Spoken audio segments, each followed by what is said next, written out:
Olá, seja muito bem-vindo, muito bem-vinda a mais um podcast do Brasil Economy.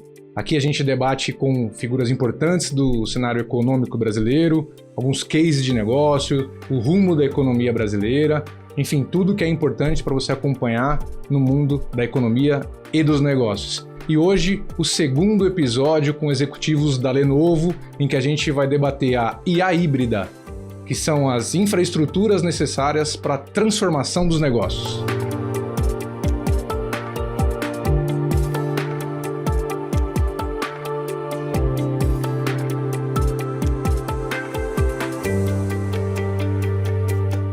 E para debater esse tema importante, executivos também bastante relevantes, a gente está aqui com o João Bortoni, presidente da divisão de soluções de data centers da Lenovo América Latina, e Valério Mateus, diretor-geral de serviço da Lenovo América Latina.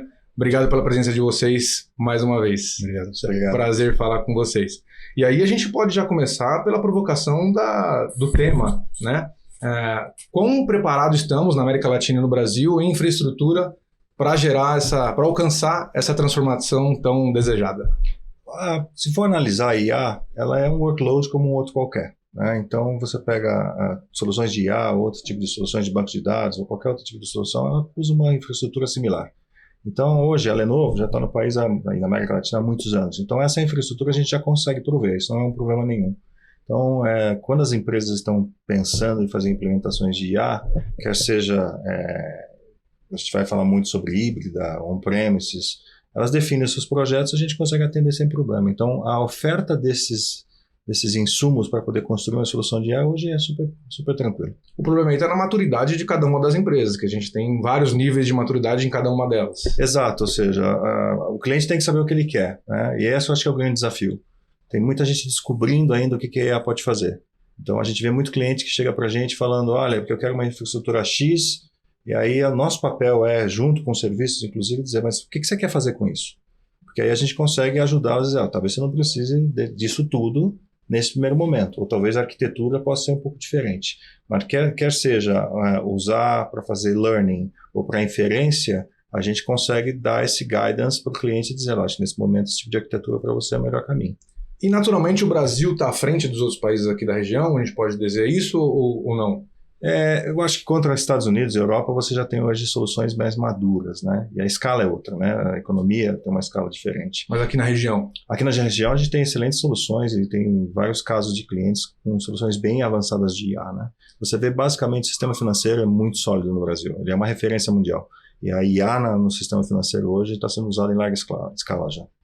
E tamanhos de empresas? A gente está falando do uso dessas tecnologias tanto para empresas pequenas, médias e grandes, ou tem uma faixa delas aí que é mais... Você tem, talvez o Valério possa complementar, mas eu vejo dois polos. Você vê as grandes empresas, obviamente, porque tem sua pujança financeira para poder avançar nesse lado, e aí você tem um outro fenômeno interessante, são startups que já nascem fazendo soluções de IA, né? Então, você vê esses dois... que tem até uma simbiose, porque talvez essas startups tenham alguma coisa que sirvam às grandes empresas, né?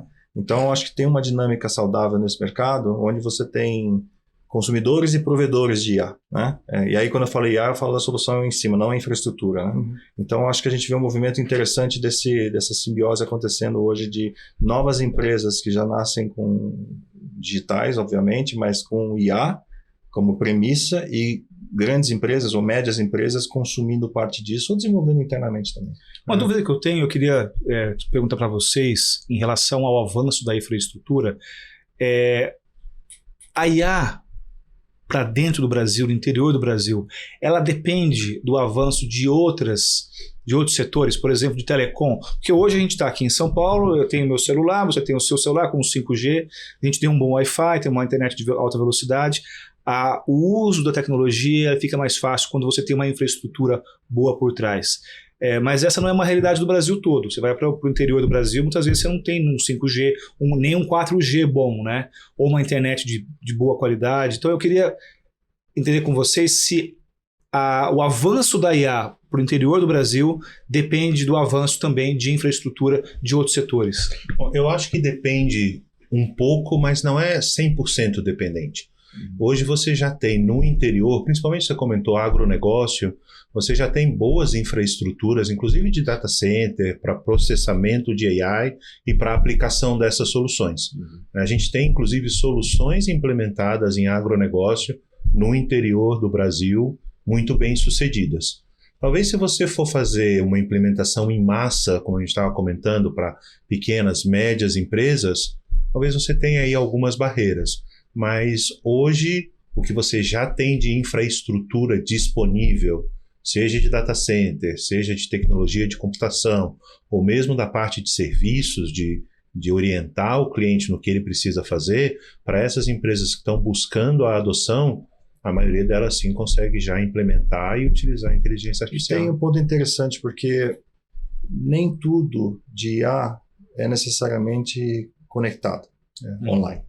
Então você tem algumas implementações de IA que são bem específicas. Depois que você ensina, e eu dou aquele exemplo que eu comentei antes na questão de saúde.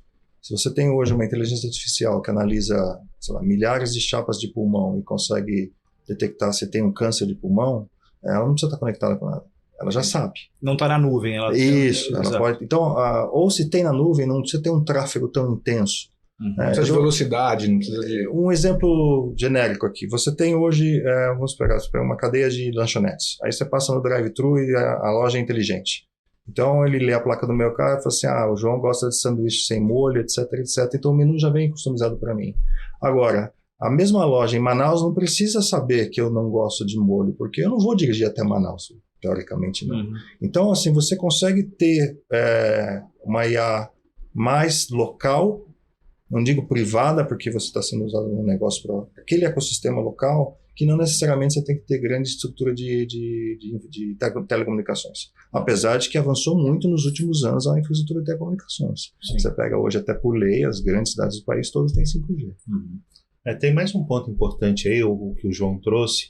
Essa parte a gente chama de Edge Compute, que é justamente você ter o processamento lá na ponta. Quando você tem uma solução, vou dar um outro exemplo, existem soluções de garantia de qualidade de processo produtivo que usa a imagem. Você pega uma planta de produção de piso, de tecido, do que for, que você vá efetivamente com a inteligência artificial ver a assertividade daquele produto que está saindo da linha, aquilo sai 10 peças por segundo. Você não pode confiar que essa comunicação vai acontecer com a nuvem nessa velocidade. Você precisa levar essa inteligência para a ponta, que o João comentou. Você treina essa inteligência artificial, coloca ela funcionando lá onde os dados estão acontecendo e onde a decisão está sendo tomada, e ela funciona independente de você estar conectado com qualquer outra coisa. Na verdade, esse mundo de inteligência artificial, você tem dois grandes momentos. O momento do treinamento, que é quando a IA está aprendendo o que ela precisa fazer, e o momento da inferência, que é quando ela está vendo o mundo real e tomando decisões ou fazendo suas análises. Nesse segundo momento, a tecnologia de ter isso na ponta, onde as coisas estão acontecendo, é o que prevalece. E nesse sentido, você não precisa estar conectado justamente para que você tenha essa agilidade. Queria comentar com vocês aqui um dado que está no CIO Playbook da Lenovo 2025. Está quentinho, está recente e está aqui na descrição do nosso vídeo para quem quiser baixar, que é de que 64% das empresas da América Latina preferem infraestrutura híbrida para IA. Por que isso ocorre? Por que eles estão escolhendo essa infraestrutura híbrida? Bom, uma parte é justamente por isso que eu comentei. Você tem um momento em que você precisa de um determinado tipo de infraestrutura, que é esse momento do treinamento, e você precisa também de infraestrutura mais próxima do teu negócio, que é no momento da inferência. Então, esse modelo híbrido que você pode contar com processamento em cloud, seja cloud pública ou cloud privada, e você tem na ponta on-premises, que a gente chama ali, dentro do teu modelo de negócio, onde as coisas estão acontecendo, é onde essa infraestrutura é mais eficiente, tanto em termos de processamento, quanto em termos financeiros também. Você consegue trazer isso para dentro da sua operação. A governança de dados. Então, esse é um ponto muito importante. Eu volto a dizer, não existe AI se você não tiver seus dados organizados. Então, assim, se entra porcaria, vai sair porcaria. Então, quando você tem seus dados bem organizados, você consegue fazer uma boa IA. Agora, nem sempre esses dados podem estar em qualquer lugar, ou por regulação, ou por qualquer outro governança da própria empresa. Não, eu quero esses dados aqui comigo. Então, é importante entender, desde a construção dessa estrutura de dados até o que você vai ensinar e depois onde você vai executar o que ele aprendeu. Então, por isso que você vê que tem muito cliente que fala assim, não, eu não vou subir todos os meus dados para a nuvem pública por uma questão de custo, por uma questão de governança de dados, uma série de casos. A questão da proteção e do orçamento está completamente ligado nessas questões para a escolha, no fim das contas. Hoje, para você optar para treinar dentro de uma nuvem pública uma massa de dados, é muito caro. E não é um processo que você faz uma vez. Esse ciclo de você treina, executa uma variável nova, você volta, você treina. Por isso que eu falo que ter os dados bem organizados é muito importante. Você vai ter algum momento, alguma condição nova que você precisa. O que ele falou, veio um novo produto na linha de montagem. Eu tenho que ensinar. Assim, eu sei ver copo, eu não sei ver câmera. Né? Então, quando muda isso, ele tem que voltar e falar, você vai aprender a ver câmera. E vai ver se a câmera está funcionando ou não está funcionando. Então, não é um processo prático para alguns negócios ficar usando isso ou não. Talvez alguns modelos de teste tenham sua vantagem, mas o modelo híbrido é o que vai prevalecer. A Lenovo, ela trabalha com um sistema de serviço, ou uma consultoria, melhor dizendo, para auxiliar e mostrar o que o cliente de fato está precisando. Ele chega para vocês e fala, olha, eu preciso fazer esse tipo de trabalho, o que eu vou precisar para isso? E vocês entram tanto com a sua consultoria quanto com os produtos. É mais ou menos por aí? É exatamente por aí.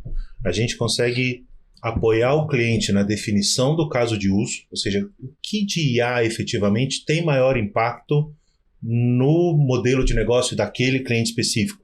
Seja por segmento, por tamanho, a gente ajuda o cliente a entender o caso de negócio, a ele construir um retorno de investimento, a testar isso, a provar esse retorno de investimento com casos práticos. Então a Lenovo tem, inclusive, infraestrutura já com os parceiros da Lenovo, onde o cliente pode trazer esse caso montado com a Lenovo, testar, e uma vez testado a gente consegue ajudar a escalar isso para a empresa inteira, para todo o processo, e fazer essa gestão que o João comentou. Uma vez que você implementa a AI, a sua jornada não acabou, porque as variáveis mudam, o teu processo produtivo muda, você precisa treinar novamente esse algoritmo. Então, nesse prazo mais longo, que a gente chama de gestão da AI, a gente também está junto com o cliente, não só operando a infraestrutura que está rodando essa solução, mas também otimizando a solução, adequando a solução aos cenários que vão acontecendo à medida que ele utiliza a inteligência artificial.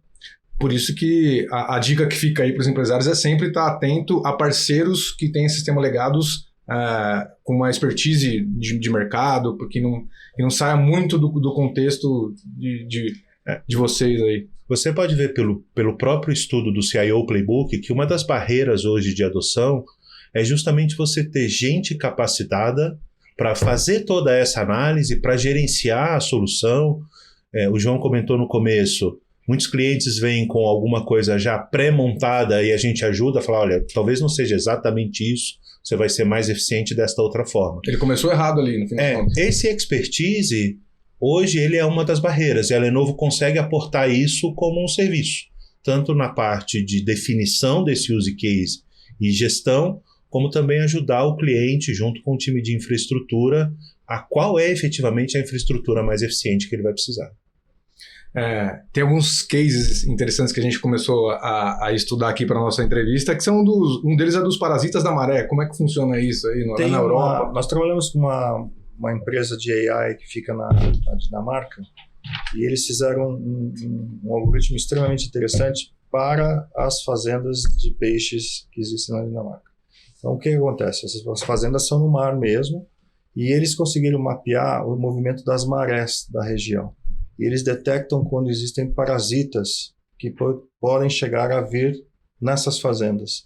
Então, eles conseguem prever o movimento das marés, e eles falam para os fazendeiros, eles falam assim, olha, mova sua fazenda porque vai passar aqui uma maré que tem parasita. Então, eles literalmente movem as fazendas de peixe e tiram da linha de frente da maré. Essa mesma startup agora está fazendo um algoritmo, já deve ter terminado, que eles conseguem agora fazer uma previsão, se tiver um derramamento de óleo, para onde esse óleo vai e eles conseguem já se preparar para cercar este óleo para não deixar de vazar no oceano. Então, esse é apenas um exemplo extremamente criativo de como você pode ser muito mais produtivo ou evitar catástrofes, ou minimizar catástrofes usando a inteligência artificial. E tem também um exemplo da Libras, a língua brasileira de sinais, que aí eu acho que foi montado aqui no Brasil mesmo, sim, pela equipe de pesquisa e desenvolvimento da Lenovo do Brasil, que é uma solução que está se expandindo aí globalmente. Eu tive a oportunidade de visitar o centro de P&D da Lenovo e ver de perto como é que foi a criação disso. Queria que vocês comentassem um pouquinho sobre essa solução, que é muito interessante. Esse foi um projeto muito legal, porque ele é 200% nacional, né? Ou seja, ele não só foi usado a tecnologia no Brasil, mas para Libras, que é o nosso idioma, né? Para as pessoas surdas. Então, ele tem um aspecto de mostrar o potencial de você gerar mais inclusão, né? Então, isso também é uma outra vertente importante da AI. Você consegue aproximar as pessoas, qualquer que seja a sua origem, né? Ou sua característica ou capacidade. Então, esse é um projeto que para nós tem um valor muito interessante, porque ele toca o ser humano mesmo e permite que mais pessoas possam usar a tecnologia de maneira natural. Só para explicar um pouquinho mais, a tradução Isso, a gente consegue um surdo ou uma pessoa com capacidade de falar em Libras, o computador automaticamente detecta os movimentos da mão e consegue falar o que a pessoa está dizendo. Então transforma os gestos em escrita quanto em voz. Em voz. Então, à medida que a pessoa faz os gestos em Libra, o computador já vai falando o que a pessoa está dizendo com as mãos. E o contrário também. Você pode participar de uma conferência via Teams. Exato. Você fala em Libras e o computador sintetiza uma voz para o outro lado. E o contrário, você fala em português e a gente consegue, com um avatar, passar aquilo para o sinal de Libras, para quem tem deficiência auditiva também poder participar da mesma discussão. Ela é inclusiva dos dois lados, né? Tanto na deficiência da fala quanto na deficiência da audição. A gente está vendo esse movimento positivo de adoção da IA, né, no Brasil e no mundo, mas também tem alguns desafios, digamos assim, né? A gente vê na internet uma proliferação de, por exemplo, produção de vídeos para redes sociais, utilizando avatares ou então utilizando IA para criar personagens que não existem. Esse movimento, ele chega até a ser engraçado em alguns momentos, mas também tem alguns limites éticos e legais, né, nisso tudo. Na avaliação de vocês, esse movimento ele é temporário, é uma fase que as pessoas estão aprendendo a usar, estão descobrindo como ela funciona, ou realmente precisa que empresas como a Lenovo ou governos criem os seus limites para a aplicação da tecnologia? É um tema complexo, né? Eu, por ser um executivo da área de tecnologia, eu tenho um lado que eu fico fascinado de ver o quanto isso está avançando, né? A gente hoje vê esses memes, então a gente acha isso engraçado. Mas isso pode virar um grande problema. Eu acho que isso tem que ter muito debate, porque a grande questão é quem vai dizer que está certo ou está errado. Eu acho que esse é o cerne da discussão que hoje está em todos os jornais.